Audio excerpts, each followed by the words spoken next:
Well, hey everybody, it is me, El Topo, your favorite movie reviewer. Yes, that's right, I just edged out Roper, whatever the hell his first name is.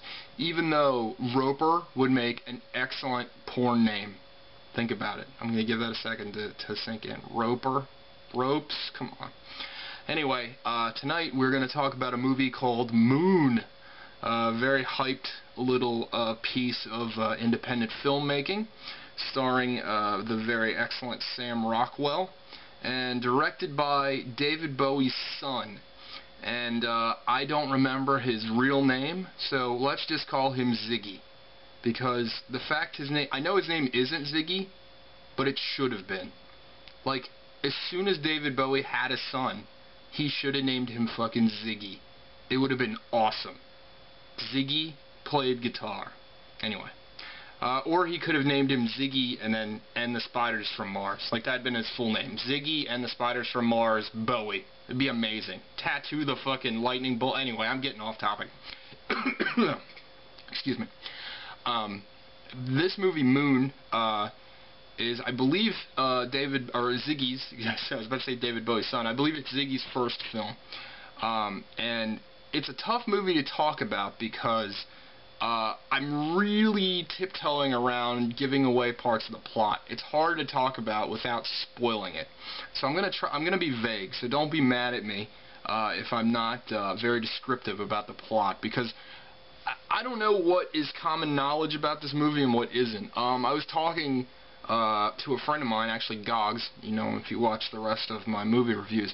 I was talking to him about the movie, and he kind of revealed what I thought was a big twist in the movie, like, to me right away. He'd never seen it, but he's like, oh yeah, that happens, and I was like, how did you know that? And, man, I'm having a lot of problems today. Anyway, sorry.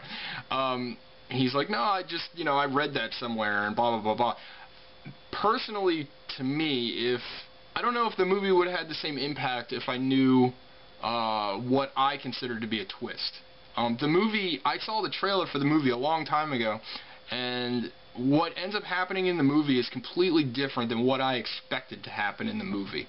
And again, I'm being cryptic, but I think when you see the movie, you'll understand what I'm talking about. Now let's talk about the look of the movie. It's very simple, first of all, which I like. It's a low-budget film, but it doesn't look like a low-budget film. A lot of practical effects were used, and not a lot of CGI. In fact, I'm not sure, but it almost looks like in certain instances. I'm sorry, I'm all over the place. The movie is about Sam Rockwell, and he, in the future, in the distant future, a day not too far from tomorrow, they learn that they can harvest energy from the moon. So this electric company, or this energy company, harvests the moon, and it needs people to run the harvesters. So Sam Rockwell goes up to the moon for a 3-year stint, and it's just him and his robot, who is voiced by Kevin Spacey. And the robot, in a stroke of what can only be genius because of the internet, can only display its emotions by this little tiny screen that's represented by a smiley-faced emoticon, and it's either sometimes he's confused and sometimes he's happy, and it's awesome. It's a little touch that's really brilliant, and it's just, whoever came up with that is a genius. I thought it was great. So anyway, it's just him and this robot, and he's been up there for almost his full term of 3 years, and he can't wait to get home. He remembers his wife and his life at home, and you know, the time and space has taken its toll on him, and he's just anxious to get back. Now, he starts to kind of see things around the station, like he thinks he might not be alone, and the whole thing gets a little crazier from there. But again, that's when the meat of the story comes in that I can't spoil. And again, I'm going to go back to the look of the film.